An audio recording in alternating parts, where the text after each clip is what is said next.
Ayan. Hi there! Galing akong kakarating ko lang dito ngayon sa Legazpi. Ayan. Nandito kayo sa loob ng aking room. Ay, iniwan ko to for 2 days, so medyo mainit. Ayan. So, last time I shared with you guys my daytime skincare routine. So right now, I'm gonna share with you guys my nighttime skincare routine. And so kung iniisip nyo na mas importante yung nighttime skincare routine, so mali kayo dun. Kasi if marami kayong actives during the night, maganda yung nighttime skincare routine nyo. Pero in the morning, wala naman kayong nilalagay to protect your skin from the sun. So, you're taking your steps back and wasting your time. Ayan. So, the first product is from Hada Labo Premium Sirojun.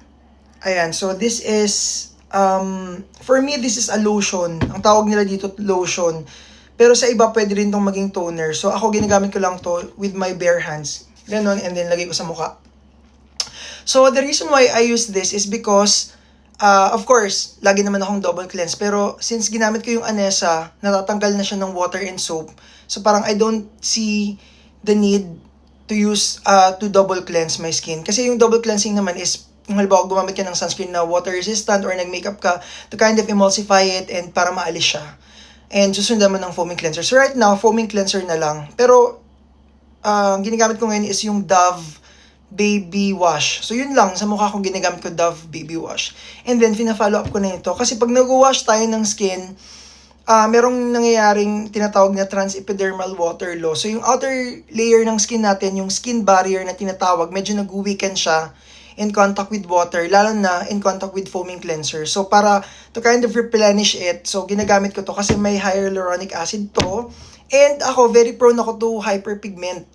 So, one scratch, one burn, one bite, talagang nag-hyperpigment ako. So, I need a product that contains either alpha-arbutin, kojic acid, or niacinamide. So, luckily, meron tong alpha-arbutin, which is next to hydroquinone, the gold standard for skin lightening. So, yung mga nasa Maxipil, may hydroquinone yun. Kaya lang, hindi siya safe para sa akin yung hydroquinone kasi kailangan gamitin mo lang yun for like a month or 2 and then mag-rest ka. Hindi siya parang continuous or long-term na product. Kasi, pwede kang magkaroon ng bluish discoloration or yung tinatawag na ochronosis. And hindi siya maganda kasi mahirap siyang tanggalin.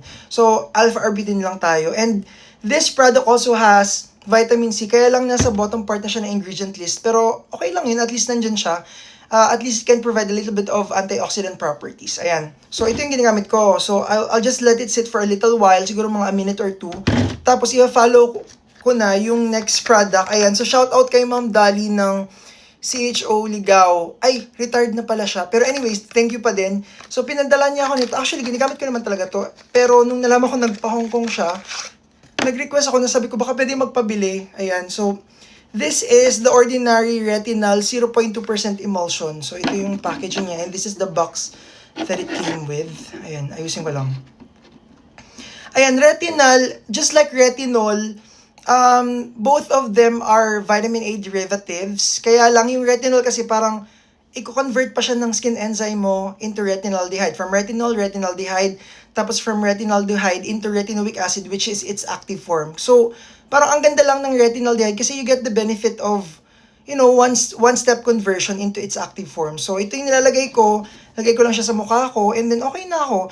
Kung medyo dry, kung medyo na in an air-conditioned room ako, I'll use an emollient, an occlusive moisturizer. Hindi ko dala yung Dermexa. So, nilalagay ko lang siya on the top of my skin just to seal the active and to seal the moisture on my skin. So, yun lang. And then, matulog na ako. Tapos, of course, yung Nivea lip balm. So, ilalagay ko lang to sa lips ko para hindi mag-dry yung lips ko and to avoid vertical lines.